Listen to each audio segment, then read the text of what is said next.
Hi guys, இன்றைக்கி இன்னொரு parcel unboxing பண்ண போகிறோம். இது இன்னொரு saree தான். இது எப்படி இருக்குன்னு பாருங்கள். இந்த சாரியோட ப்ரைஸ் கெஸ் பண்ணிவிட்டு எனக்கு கமெண்ட்டில் சொல்லுங்கள். இதோட பிக்சர் நான் லாஸ்ட்டில் ஆட் பண்ணியிருக்கேன்.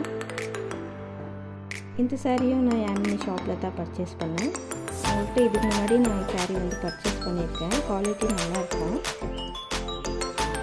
உங்களுக்கு பிடிச்சிருந்தா நீங்களும் வாங்கி பாருங்கள். இது ஒன்றும் ஸ்பான்சர் வீடியோலாம் கிடையாது. நான் என்னோட ஓன் யூஸ் பர்ச்சேஸ் பண்ணியிருக்கேன் சாரி. இந்த அன்பாக்சிங் வீடியோ உங்களுக்கு பிடிச்சிருந்தா